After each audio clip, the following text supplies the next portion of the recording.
Bismillah, Assalamualaikum warahmatullahi wabarakatuh. Innal hamdalillah nahmaduhu wa nasta'inuhu wa nastaghfiruh wa na'udzu billahi min shururi anfusina wa min sayyiati a'malina. May yahdihillahu fala mudilla lahu wa may yudlil fala hadiya lahu. Asyhadu an la ilaha illallah wahdahu la syarika lahu wa asyhadu anna Muhammadan abduhu wa rasuluh. Allahumma salli wa sallim wa barik ala nabiyyina Muhammad wa ala alihi wa ashabihi wa man tabi'ahum bi ihsanin ila yaumiddin. Amma ba'd. Ma'asyiral muslimin wal muslimat rahimani wa rahimakumullah.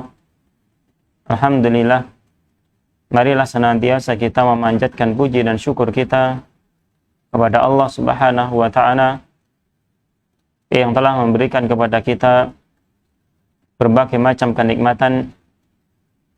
Yang terutama sekali, Allah Subhanahu wa ta'ala memberikan kenikmatan hidayah untuk kita mengenal Islam, untuk kita memegang Islam, terlebih lagi untuk seseorang itu bisa mengamalkan Islam itu dengan sebaik-baiknya, mengamalkan Islam seperti yang Allah Subhanahu wa ta'ala kehendaki. Itu adalah kenikmatan yang agung sekali. Dan untuk bisa mengamalkan Islam sesuai dengan apa yang Allah Subhanahu wa ta'ala kehendaki, memerlukan ilmu, memerlukan penjelasan yang bersumber dari Al-Quran dan Sunnah. Oleh karena itu, bagi kita semuanya ingin mengamalkan Islam dengan sebaik-baiknya, wajib bagi dirinya untuk mempelajari ayat-ayat Allah Subhanahu wa ta'ala, mempelajari hadis-hadis Nabi sallallahu alaihi wasallam. Kemudian juga membaca buku-buku penjelasan-penjelasan para ulama berkenaan dengan ayat-ayat dan hadis-hadis tersebut. Yang dengan itu insya Allah kita akan bisa mengamalkan Islam dengan sebaik-baiknya, yang kemudian akan mengantarkan kita jadi hamba-hamba yang diridai oleh Allah Subhanahu wa ta'ala. Kemudian salawat serta salam mudah-mudahan senantiasa tercurahkan kepada uswatun hasanah kita, Nabiullah Nabi Muhammad sallallahu alaihi wasallam, pada keluarga beliau, sahabat-sahabat beliau, dan kepada seluruh kaum muslimin yang mengikuti beliau dengan baik.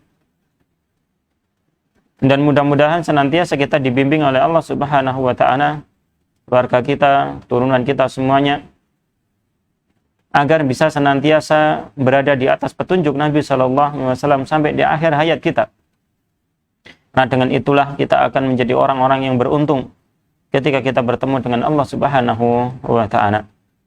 Ma'asyiral muslimin wal muslimat rahimani wa rahimakumullah. Di kesempatan siang hari ini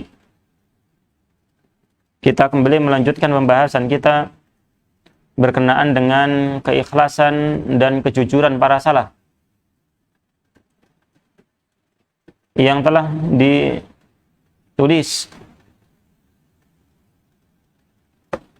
oleh Syekh Abdul Aziz bin Nasir Al-Jalil di dalam kitab beliau Aina Nahnu min Akhlaqis Salaf, yang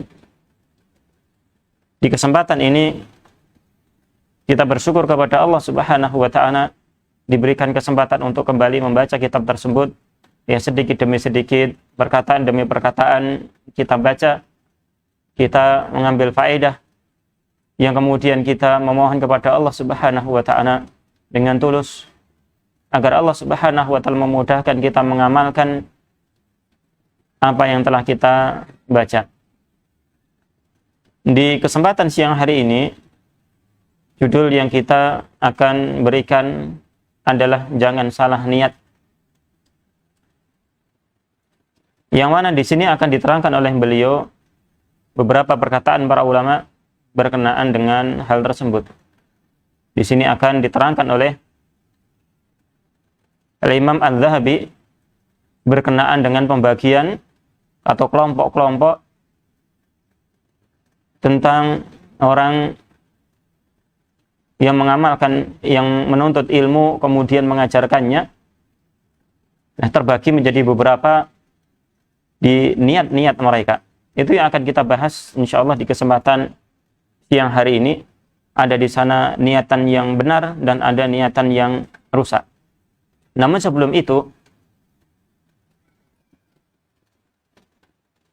kita membaca perkataan yang diriwayatkan dari Aun bin Ammarah, yang dia mengatakan, Sami itu Hisyaman ad-Dastuwai.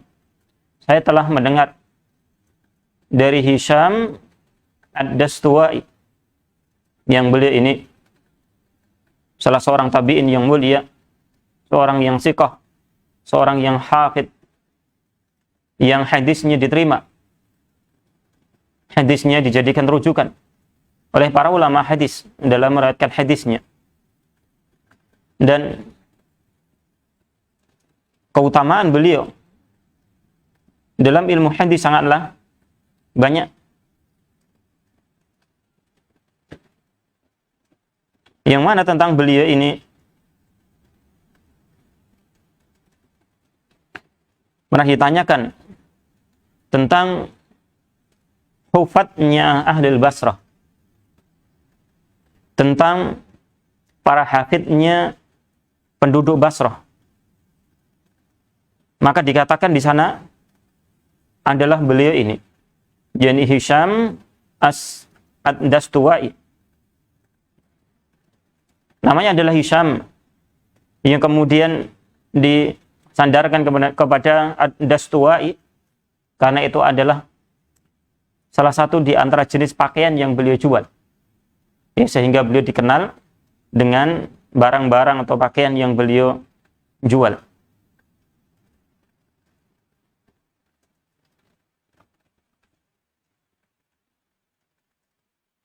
Ma'asyiral muslimin wal muslimat rahimani wa rahimakumullah.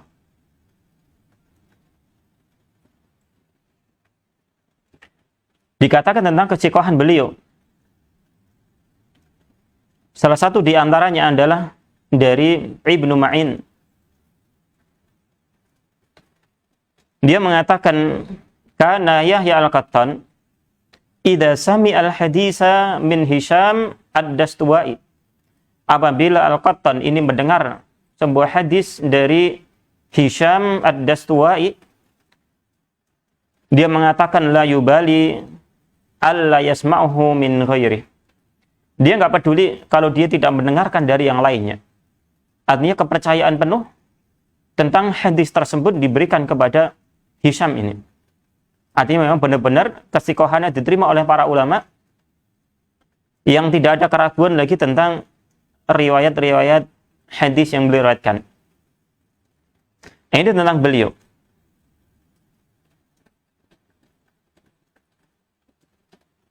Bahkan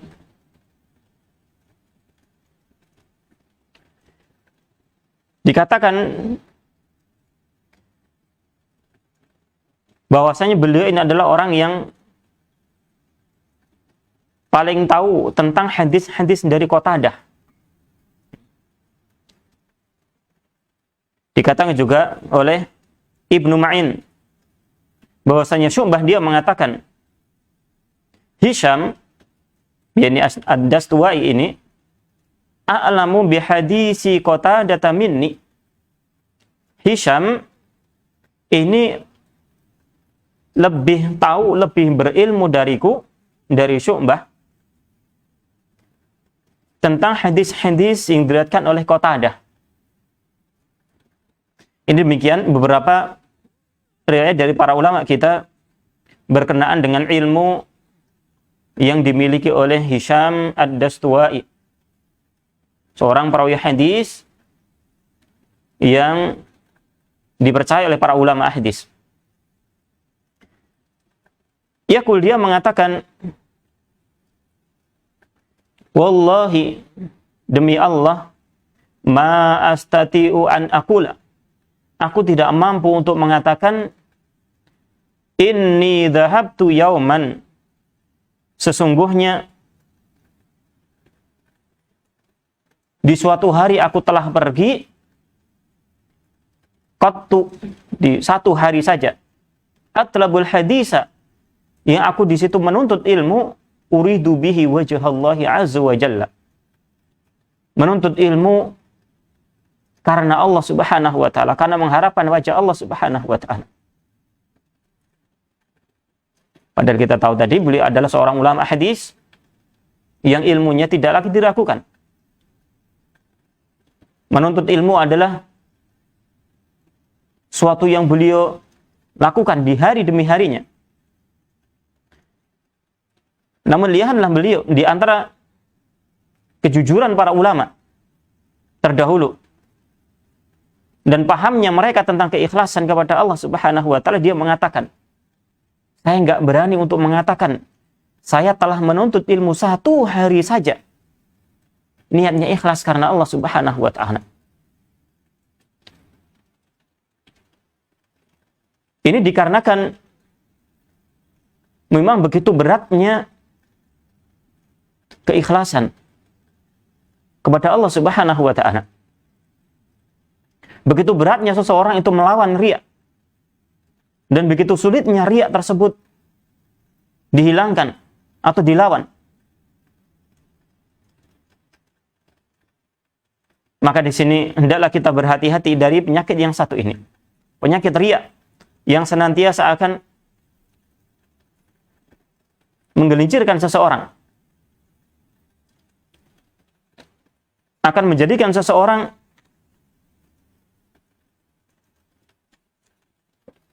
kehilangan pahala yang besar dari amalan-amalan yang dia lakukan.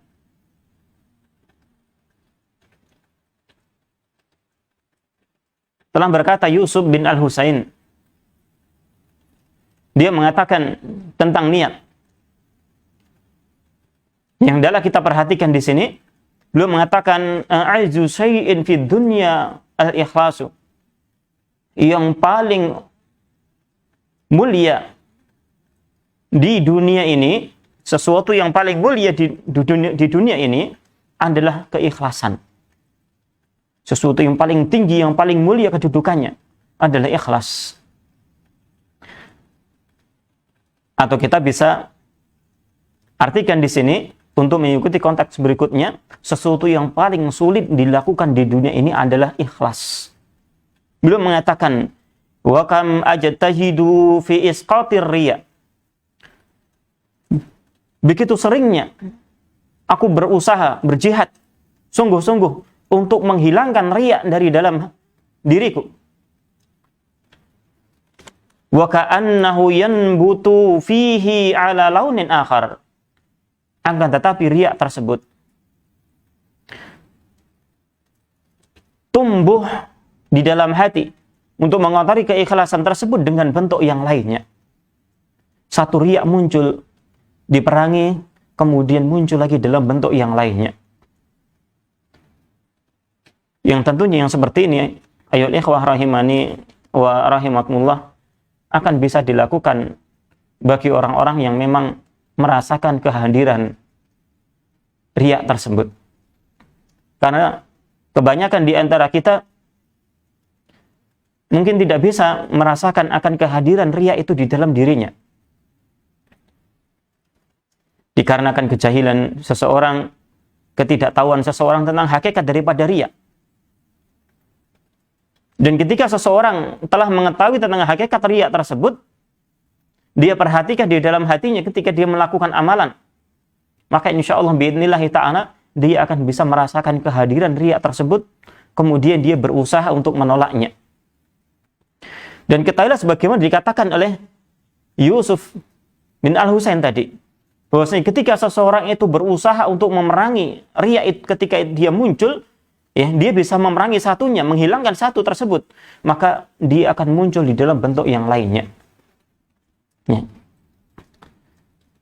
Entah ketika dia mau melakukan suatu amalan, ataukah ketika dia melakukan amalan, ataukah ketika dia telah selesai melakukan amalan tersebut. Yang penting syaitan itu adalah bagaimana seseorang itu hilang pahalanya. Entah riya, entah sum'ah, yang penting seseorang itu kehilangan pahala dari susah payah amalan yang dia lakukan. Dan wallahi, seseorang yang riya, dia adalah orang yang sangat sengsara di dunia ini. Lihatlah bagaimana dia berusaha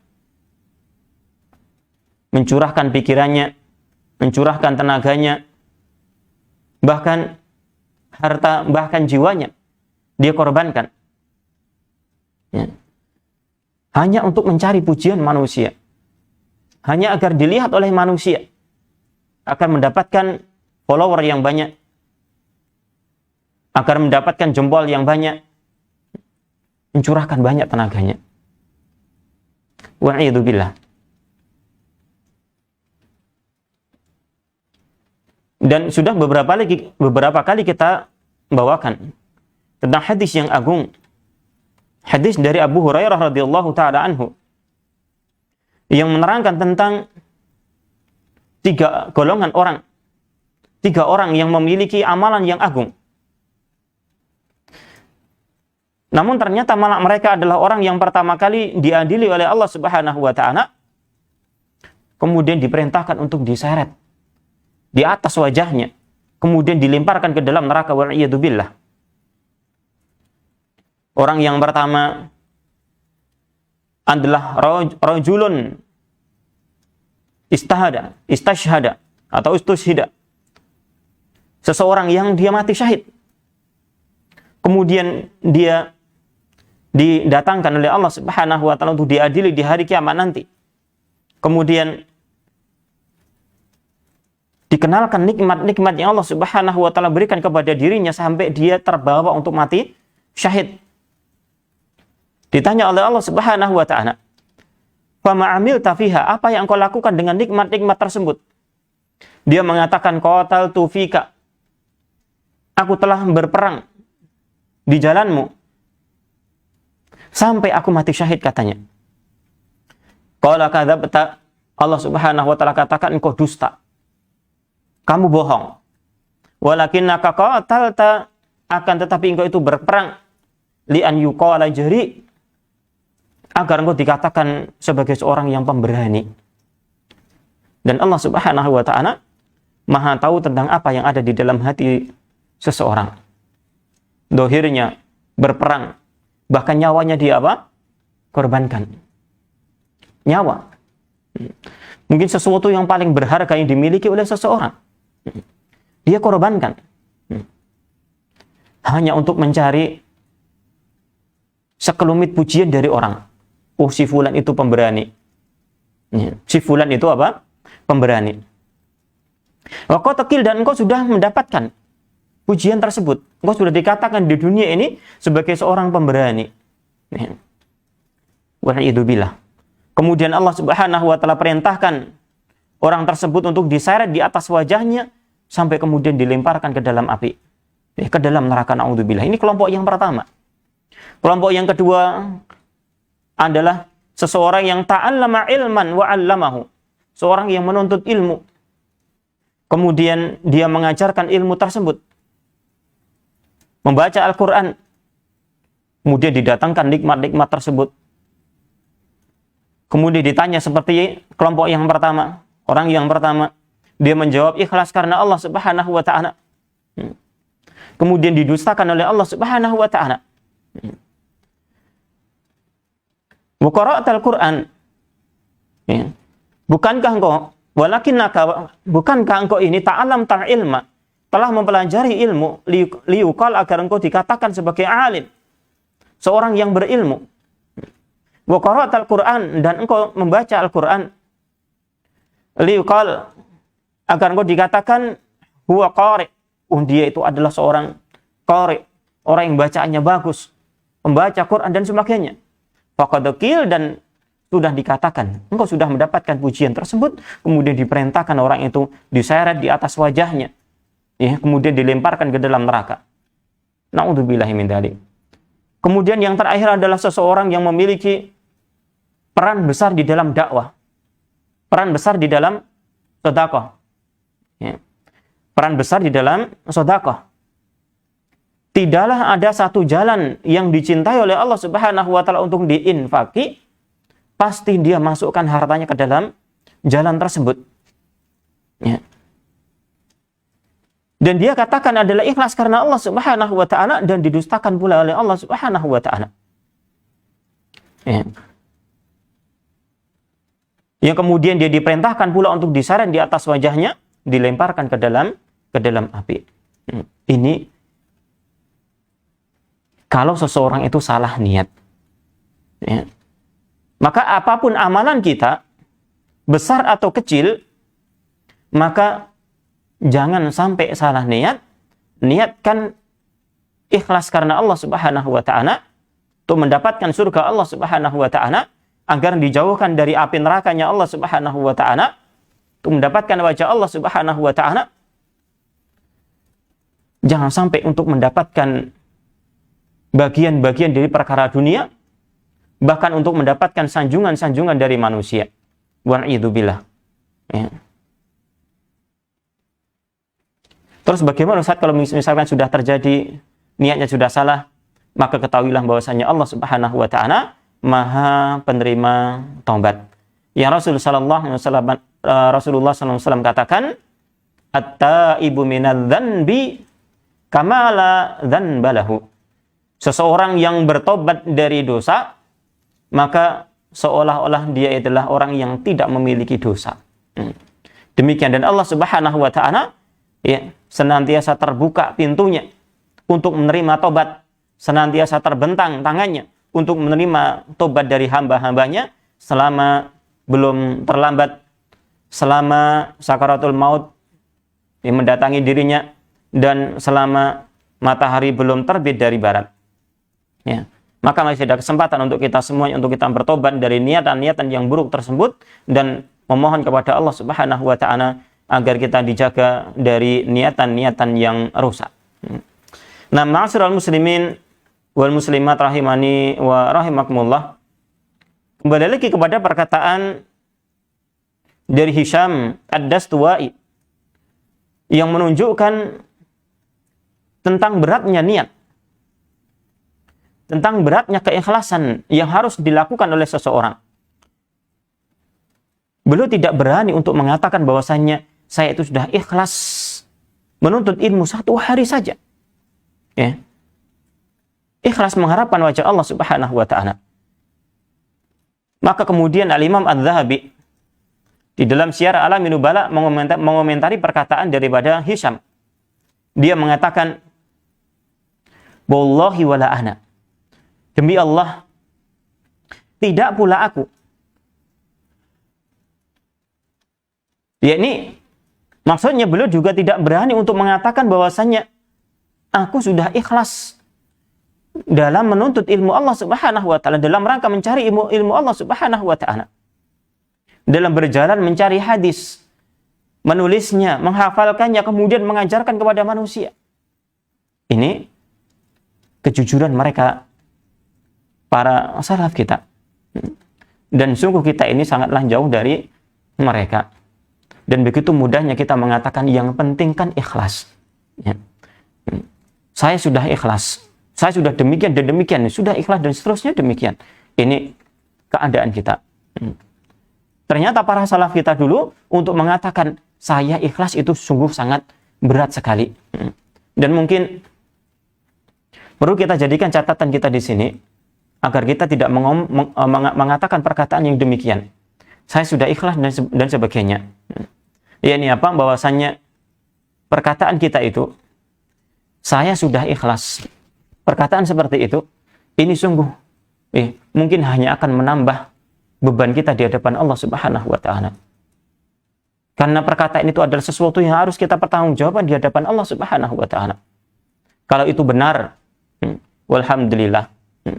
Kalau itu adalah salah, mungkin akan menambah berat pertanggungjawaban kita di hadapan Allah Subhanahu wa taala.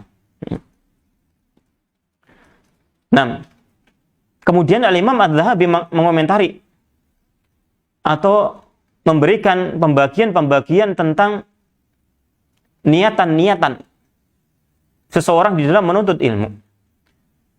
Beliau mengatakan faqad kana salafu yatlubuna al-ilma lillah. Sungguh para salaf dulu, pembagian yang pertama, mereka telah menuntut ilmu lillah, ikhlas karena Allah Subhanahu wa ta'ala. Kelompok yang pertama.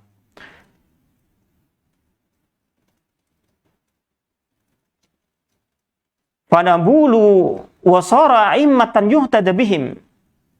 Kemudian mereka itu menjadi mulia karena menuntut ilmu dan ikhlas karena Allah Subhanahu wa ta'ala. Mereka menjadi mulia.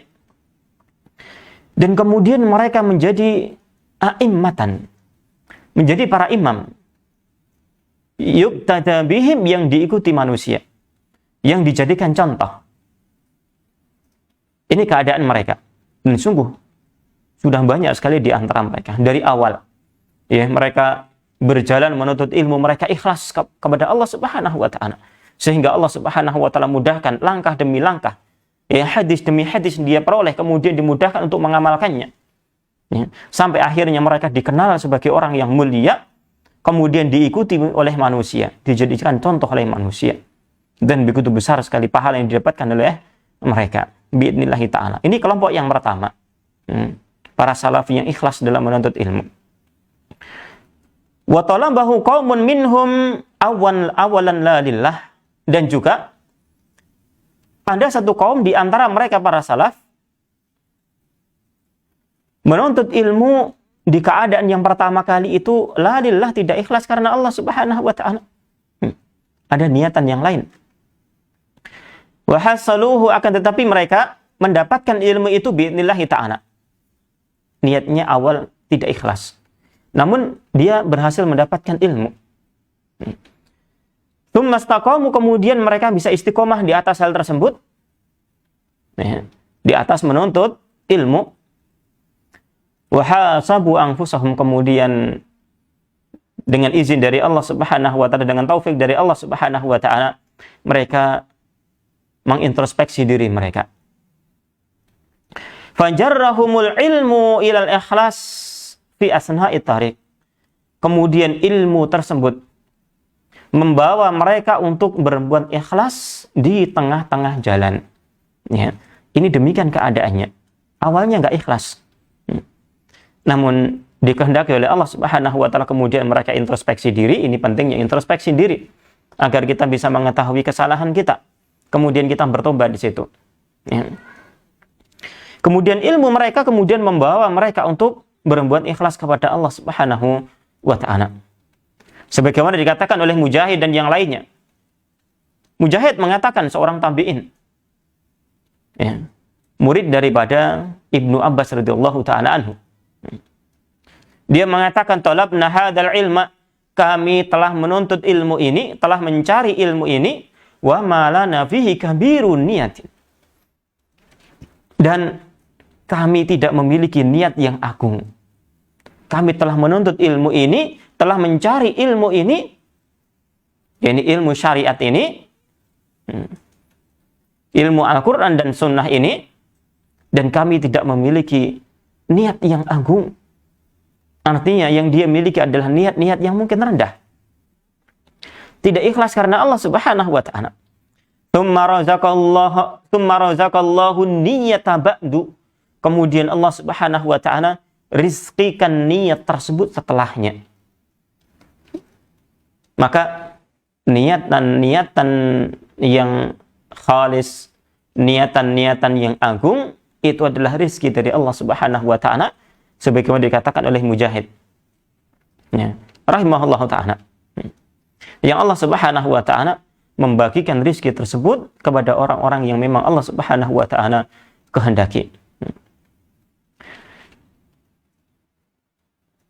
Maka begitu pentingnya kita memohon kepada Allah Subhanahu wa ta'ala untuk meminta keikhlasan kepada Allah Subhanahu wa ta'ala.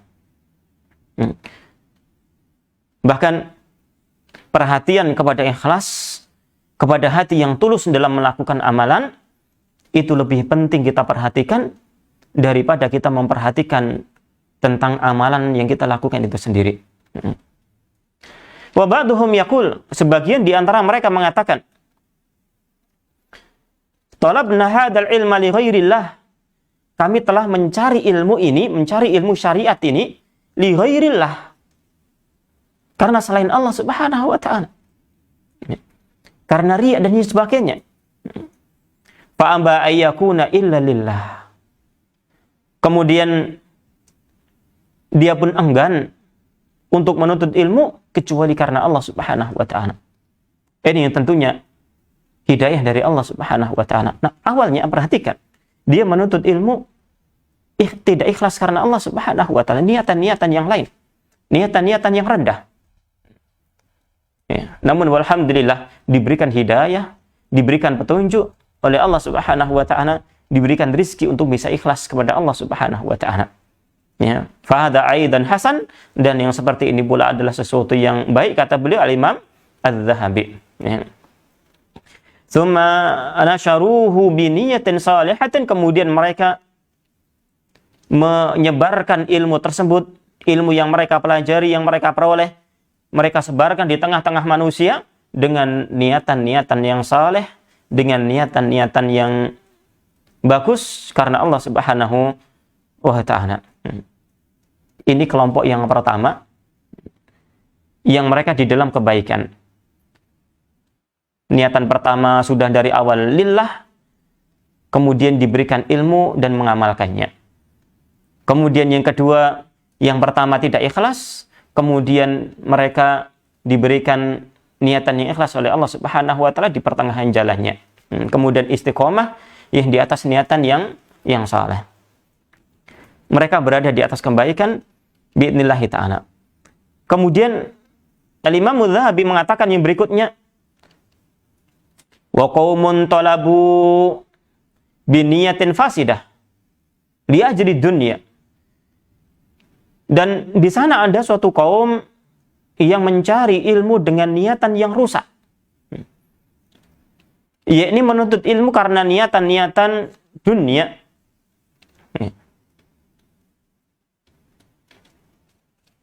Untuk mendapatkan gelar, mendapatkan jabatan, dan sebagainya. Dunia. Untuk bisa kerja, mendapatkan syahadah, dan sebagainya. Walisna alaihim, dan agar mereka mendapatkan pujian. Yang tadi kita telah bacakan, begitu ngerinya seseorang meniatkan amal agar mendapatkan pujian. Ya, ini. Falahum manau, kata beliau, maka mereka akan mendapatkan sesuai dengan apa yang mereka niatkan. Qala alaihi wassalatu wassalam, berkatalah Nabi SAW, yang beliau bawakan di sini, man ghaza, barang siapa berperang, berjihad, yanwi iqalan, dia niatkan jihadnya tersebut untuk mendapatkan iqal, untuk mendapatkan tali kekang kuda dan yang lainnya, atau untuk mendapatkan ghanimah, yang berperang hanya untuk mendapatkan itu. Falahu ma nawa, maka dia mendapatkan apa yang dia niatkan. Dan Nabi SAW tidak mengatakan maka baginya iqal juga. Dia meniatkan untuk mendapatkan ghanimah, Nabi SAW tidak mengatakan dia nanti akan mendapatkan ghanimah itu pula. Tidak. Nabi Muhammad SAW cuma mengatakan falahu ma nawa, dia mendapatkan apa yang dia niatkan. Beliau tidak mau mengulang niatan yang rusak, mengucapkan niatan yang rusak tersebut, karena memang begitu rendahnya niat dan niatan tersebut.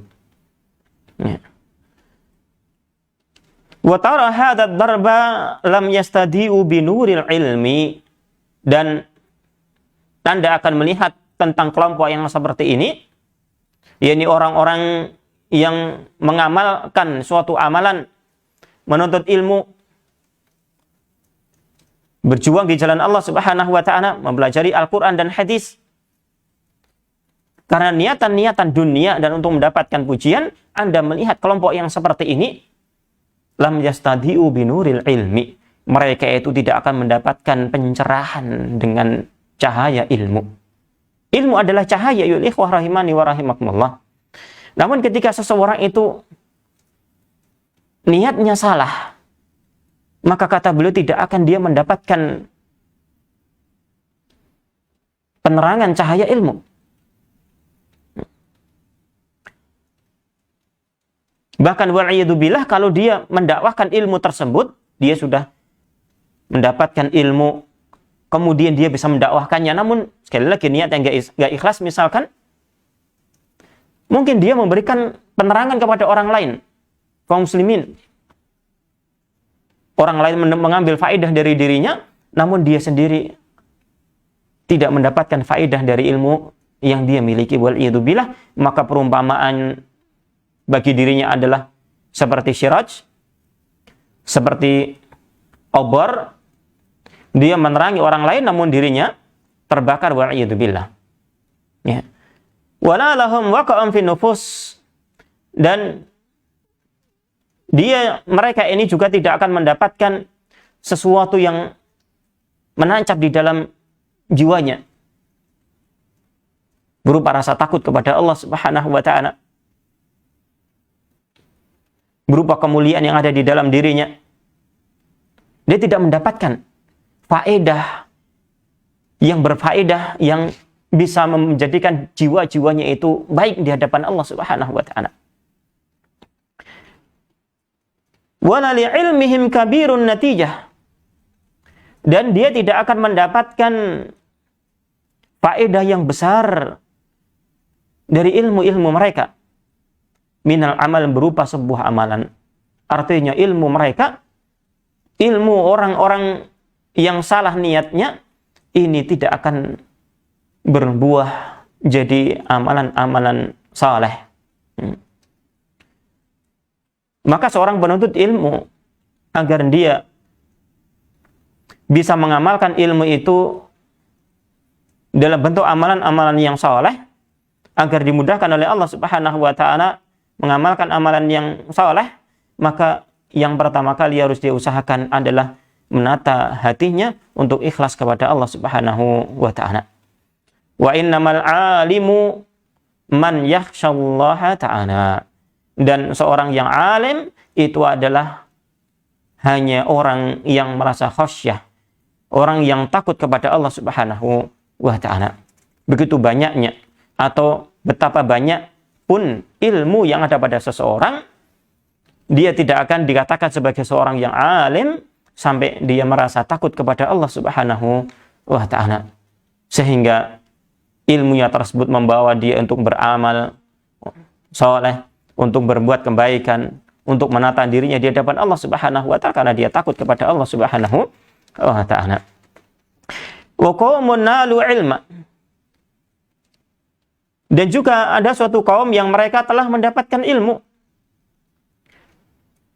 Wa walu bihil manasiba, dan dengan ilmu tersebut mereka telah mendapatkan jabatan-jabatan. Fadzalamu, kemudian mereka berbuat zalim. Lantarannya apa? Karena tidak ikhlas kepada Allah Subhanahu wa taala. Niatan dari awal, ya. Niat menuntut ilmu untuk dunia, untuk jabatan dan sebagainya. Barangkali di antara mereka itu memang mendapatkan apa yang dia niatkan. Perhatikan, sebagian mereka mendapatkan ilmu dan telah mendapatkan jabatan-jabatan yang dia inginkan, kata beliau. Fadzalamu, mereka kemudian berbuat zalim, padahal Al-Quran dan Sunnah tidak memerintahkan seseorang untuk berbuat zalim. Wa taraku at-taqayyud bil ilmi, kemudian akhirnya karena niatnya sudah dia dapatkan, untuk mendapatkan jabatan dia sudah dapatkan, kemudian mereka meninggalkan ilmu, ya, meninggalkan keterikatan dengan ilmu, sudah nggak peduli lagi dengan ilmu yang dulu mereka susah payah untuk mendapatkannya. Yang penting tujuannya sudah dia dapatkan, dunia. Ya. Akhirnya apa? Warakibul kaba'ir wal fawahish, akhirnya mereka itu melakukan dosa-dosa besar dan kekejian wal'iyadzubillah, fatabban lahum, maka celakalah mereka itu. Celakalah mereka. Orang yang di awalnya dia menuntut ilmu, harusnya dia mendapatkan kedudukan yang tinggi di hadapan Allah Subhanahu wa taala, karena salah niat yang akhirnya kemudian mereka menjadi orang-orang yang celaka. Famaha ulai bi ulama, dan mereka itu bukanlah ulama. Ini kata beliau Al-Imam Adz-Dzahabi. Ya. Wa ba'duhum, dan sebagian mereka lam yattaqillaha fi ilmihi. Sebagian mereka tidaklah bertakwa kepada Allah Subhanahu wa taala di dalam ilmunya. Bal raqibal haila. Bahkan mereka itu melakukan tipu daya dengan ilmu yang mereka miliki. Wa aftam birruhas. Bahkan mereka kemudian berfatwa dengan rukhsah. Ya, naudzubillah. Memberikan fatwa kepada manusia dengan rukhsah, mencari rukhsah para ulama. Dan dikatakan para ulama, sebagian mereka mengatakan yang maknanya, barang siapa mengumpulkan rukhsah dari para ulama, maka sungguh dia itu telah mengumpulkan bangkai-bangkai. Ya. Naudzubillah. Dia tidak berusaha untuk mencari mana dari pendapat-pendapat yang rajih, namun dia hanya mencari pendapat-pendapat yang paling ringan, kemudian dia lakukan, kemudian dia fatwakan. Maka sungguh ini sesuatu yang tidak benar. Yang harusnya dilakukan oleh seseorang adalah bagaimana dia itu mencari pendapat-pendapat yang rajih, yang lebih dekat kepada dalil Al-Quran dan Sunnah, kemudian dia amalkan. Bukan untuk mencari rukhsah, mencari keringanan-keringanan yang diberikan oleh para ulama, pendapat-pendapat yang paling ringan. Warawa asyadza minal akhbar, dan kemudian dia meriwayatkan hadis-hadis yang syadz, hadis-hadis yang aneh, hadis-hadis yang menyelisihi riwayat-riwayat yang lebih sahih darinya. Hadis-hadis yang sahih yang lebih kuat dia tinggalkan, kemudian dia lebih suka untuk meriwayatkan hadis-hadis yang syadz. Karena hadis yang syadz tersebut, ya mungkin yang sesuai dengan hawa nafsunya, sesuai dengan keinginannya, sesuai dengan keinginan manusia, dan sebagainya. Dan lebih ngeri lagi yang golongan berikutnya, wa ba'duhum, sebagian dari mereka juga, ijtara'a 'ala Allah, mereka lancang, berani berbuat lancang di hadapan Allah Subhanahu wa taala. Berani menentang Allah Subhanahu wa taala, sudah punya ilmu, malah lancang kepada Allah Subhanahu wa taala. Wa wada'al hadis, bahkan dia berani untuk membuat hadis-hadis palsu. Naudzubillah min dzalik. Ya. Jadi memang ada hadis-hadis yang palsu. Ya, di dalam kitab-kitab hadis tertulis, dan para ulama dulu ketika menyantumkan hadis palsu tersebut, mereka cantumkan, benar cantumkan. Ya. Namun mereka juga mencantumkan sanad-sanad hadisnya, dan dengan itu akan diketahuilah hadis tersebut palsu, dhaif ataukah sahih. Apa faedahnya? Tentunya ada faedahnya. Ya. Bahwasanya ini loh, dulu pernah ada orang yang menyampaikan hadis palsu demikian dan demikian. Ya. Akan menjadi pelajaran bagi kita. Ya. Kalau ada orang sekarang mengatakan demikian dan demikian, oh ternyata dulu sudah ada pendahulunya. Hadisnya palsu. Ini dan banyak sekali demikian. Ya. Hadis palsu, ya, itu banyaknya. Di antaranya hadis palsu. Ya. Al-bandinjanu dawa'un likulli da', misalkan demikian. Ya, terong itu adalah obat untuk segala macam penyakit. Ya. Ini kan aneh. Ya. Hadis yang palsu. Dan kalau kita perhatikan, ya, di dalam agama Syiah begitu banyak sekali hadis-hadis palsu. Ya. Wal'iyadzubillah, bahkan di antara mereka memberikan hasungan bagi para perempuan, bagi para wanita untuk bermut'ah, kata mereka, bagi kita adalah perzinaan. Ya. Dengan anjuran-anjuran yang sangat muluk-muluk sekali. Barang siapa dia mut'ah sekali akan mendapatkan kedudukan demikian. Mut'ah 2 kali mendapatkan kedudukan tingkatan yang demikian. Terus demikian, demikian, dan demikian sampai perempuan-perempuan di antara mereka semangat dalam melakukan mut'ah. Berzina niatnya ikhlas karena Allah Subhanahu wa taala. Ini kan permainan setan. Ya. Na'udzubillahi min dzalik. Ya. Nah, ini sebagian di antara mereka berani memasukkan hadis. Ya. Dan satu hadis pula yang beberapa hari yang lalu atau beberapa pekan yang lalu atau beberapa bulan yang lalu saya dengarkan di salah satu status ya. Seorang ceramah menggebu-gebu membawakan hadis palsu tentang kopi gitu ya. Na'udzubillahi min dzalik. Ya. Barang siapa minum kopi, ya. Saya bawakan maknanya, saya ingat saya. Ya. Barang siapa minum kopi dan di perutnya masih ada bekas-bekas minum kopi, kemudian dia mati, dia masuk surga. Na'udzubillahi min dzalik. Ini ya seorang membawakan hadis yang seperti ini. Hadis yang palsu. Ya. Dan dia akan dipertanggungjawabkan di hadapan Allah Subhanahu wa taala. Kopi. Ya mungkin saya kira dia adalah penjual kopi gitu ya. Na'udzubillahi min dzalik. Ya. Nah, bagi mereka yang seperti ini kata beliau, fa hatakahullahu fadhaba ilmuhu wa sara zaduhu ila nar. Kata beliau, Allah Subhanahu wa taala akan ungkap keberadaan orang-orang yang seperti itu, orang-orang yang salah di dalam niatnya. Ya. Bahkan dia menjadi seorang dai di jalan Allah Subhanahu wa taala, namun dohirnya saja, niatnya tidak ikhlas karena Allah taala. Semua akan disingkap oleh Allah Subhanahu wa taala. Ya. Dan ilmunya itu akan hilang.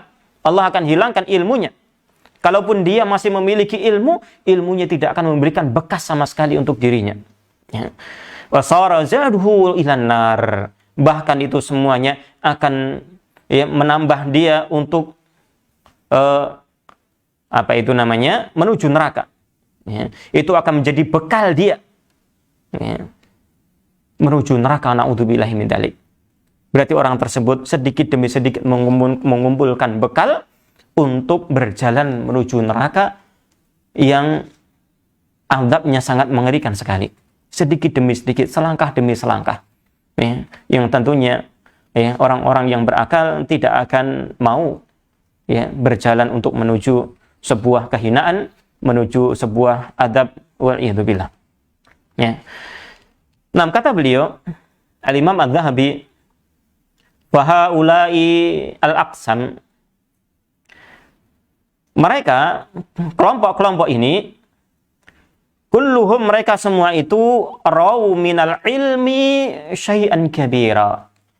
Mereka itu telah meriwayatkan bagian dari ilmu sesuatu yang sangat besar.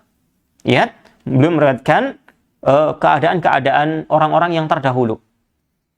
Ya, orang-orang terdahulu. Mereka semua ini memiliki bagian meriwayatkan ilmu yang sangat besar. Watadalla'u minhu fil jumlah, dan mereka itu sungguh telah mendalami bagian dari ilmu itu banyak sekali. Ya.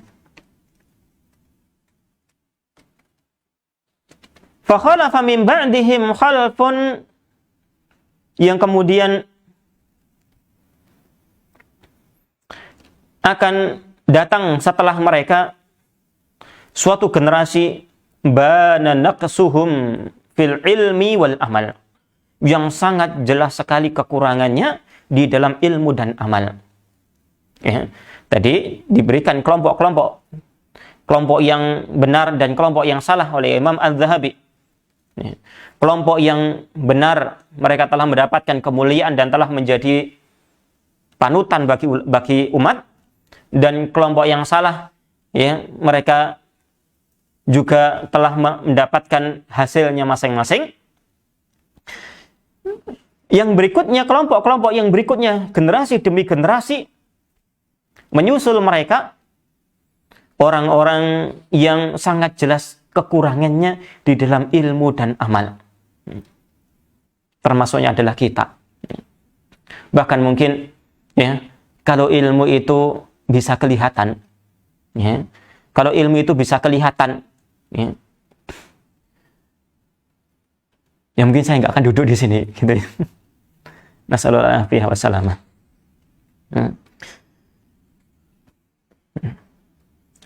Wa tarahum qaumun in tamu ilal ilmi fi dhahir.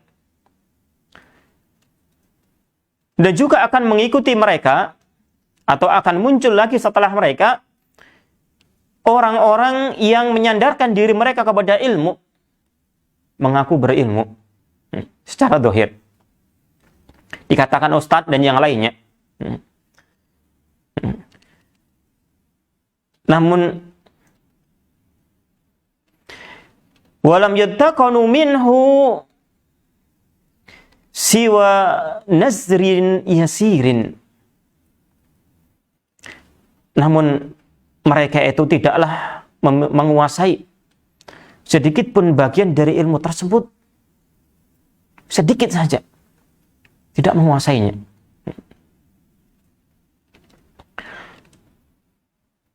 Itu mungkin kita. Ya, naudzubillahi min dzalik. Jadi ilmu kita itu, ya orang-orang di zaman sekarang, termasuk saya dan sebagainya. Ya. Mungkin ilmunya hanya di buku saja. Ya.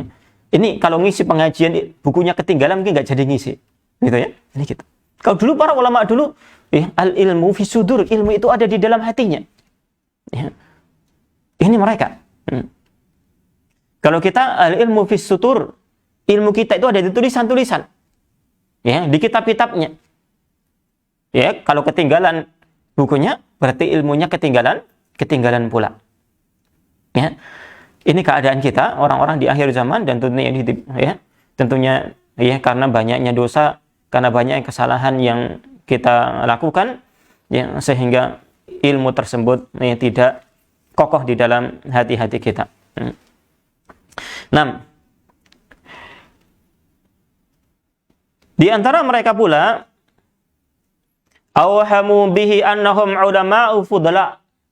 Ada di antara mereka yang mengaku bahwasanya mereka itu adalah ahlul ilmi yang mulia. Seorang alim yang utama. Walam yadur fi adhanihim qad annahum yataqarrabuna bihi ilallah. Dan tidak pernah terlintas di hati-hati mereka, di benak-benak mereka, sedikit pun gak pernah terlintas untuk mereka itu mendekatkan diri kepada Allah Subhanahu wa ta'ala dengan ilmunya. Ini naudzubillahi min dzalik. Maka sedikit atau banyak ilmu kita, maka hendaklah tertanam pada diri kita bahwasannya kita berusaha dengan ilmu yang sedikit itu untuk mendekatkan diri kita kepada Allah Subhanahu wa ta'ala. Ya. Li'annahum ma ra'au syai'han yuqtada bihi fil ilmi, karena mereka tidak memandang bahwasanya ada seorang syekh, ada seseorang yang berilmu untuk dijadikan panutan di dalam ilmu. Ya. Sehingga akhirnya mereka ini mengaku dirinya itu berilmu, mengaku dirinya itu adalah seorang ulama, ya, namun nggak punya ilmu dan nggak punya niat untuk mengamalkan ilmu yang ada pada dirinya walaupun itu sedikit. Ya. Fasaru hamajan ra'aan, sehingga mereka itu naudzubillahi min dzalik menjadi orang yang hina lagi rendahan. Orang yang hina di hadapan Allah Subhanahu wa ta'ala dan segera akan menjadi orang yang hina di hadapan manusia. Kenapa? Karena Allah akan singkap yang tabir-tabir yang ada pada dirinya. Allah akan singkap ya apa yang ada di dalam hatinya itu. Maka takutlah kepada Allah Subhanahu wa ta'ala. Ya. Kalau tidak jujur di hadapan Allah Subhanahu wa ta'ala, sedikit atau banyak, cepat atau lambat, itu akan disingkap oleh Allah Subhanahu wa ta'ala. Ghayatul mudarrisi minhum, ya, yang paling tinggi di antara pengajar-pengajar yang ada di antara mereka, niat yang paling tinggi adalah an yuhassila kutuban musammanatan, agar mereka itu bisa mendapatkan kitab-kitab yang banyak, yang berharga. Kemudian mereka simpan kitab-kitab tersebut, wa yanduru fiha yaman ma. Kemudian dia bisa lihat kitab-kitab tersebut kapan saja yang dia inginkan. Namun di antara niatnya fa yusahhifa ma yuriduhu wa yuqarriruhu. A'udzubillahi min dzalik, niatan buruk. Dia kumpulkan kitab-kitab yang berharga, kemudian dia simpan, dia lihat kitab tersebut, kemudian dia bisa putar balikkan apa yang ada di dalamnya itu. Ya. Dia beli kitab, kumpulkan kitab bukan untuk dipelajari kemudian dia amalkan, namun dia pelajari kemudian diputar balikkan. Na'udzubillahi min dzalik. Ya. Kenapa? Karena mungkin tidak sesuai dengan apa yang dia inginkan. Ya. Maka kita memohon kepada Allah Subhanahu wa Ta'ala keselamatan, ya, dari ilmu-ilmu yang telah sampai kepada kita semuanya. Ya. Dibutuhkan keselamatan. Kita memohon kepada Allah Subhanahu wa Ta'ala. Dan selamatnya ilmu adalah dengan niat yang tulus dan niatan-niatan untuk mengamalkan ilmu tersebut. Ya. Wal afwa, dan kita memohon kepada Allah Subhanahu wa Ta'ala ampunan. Ya, karena begitu kurangnya, ya, kita dalam mengamalkan ilmu-ilmu kita. Ya. Dan begitu banyak ilmu yang telah sampai kepada kita semuanya, dan kemudian kita belum bisa mengamalkannya. Ya. Maka kita memohon ampunan kepada Allah Subhanahu wa Ta'ala, ya, agar kita dimaafkan oleh Allah Subhanahu wa Ta'ala atas kekurangan kita di dalam mengamalkan ilmu tersebut. Kama qala ba'duhum, sebagian mereka mengatakan, ya, sebagian mereka mengatakan, ma ana alimun, aku ini bukan orang yang berilmu, wala ra'aitu aliman, dan aku tidak memandang, ya, ada orang yang berilmu. Ya, dia bisa mengetahui dirinya bukan orang yang berilmu, namun juga dia tidak menghargai orang-orang yang ada di sampingnya. Ya, maka lihatlah kadar dirinya masing-masing. Ya. Lihatlah bahwasanya diri kita sangatlah sedikit ilmu yang ada pada diri kita, sehingga kita hendaklah menjadi orang yang tawadhu di hadapan Allah, di hadapan orang-orang yang ada di sekitar kita. Ya. Namun kemudian berikutnya hendaklah kita ya, berusaha untuk menghargai orang-orang yang ada di sekitar kita. Ya. Menghargai ustadz kita, menghargai saudara-saudara kita. Lihat mereka adalah orang-orang yang telah memiliki sesuatu yang lebih dari kita, entah ilmu, entah amal. Ya. Salah satu di antara yang diberikan nasihatnya oleh para salaf kita, ya, ketika kita melihat orang yang lebih muda dari kita, ya, maka katakanlah pada diri Anda bahwasanya, ya, orang tersebut lebih sedikit dosanya dari kita. Kita lebih dahulu darinya dalam masalah dosa dan kesalahan. Ya. Kalau kita melihat orang yang lebih dewasa dari kita, orang tersebut sudah mendahului kita dalam kebaikan. Ya, demikian. Ya, sehingga kita menjadi orang-orang yang senantiasa tawadhu di hadapan Allah Subhanahu wa Ta'ala, di hadapan manusia. Dan sungguh sangat beruntung orang-orang yang memandang dirinya sebagai orang-orang yang tidak mulia.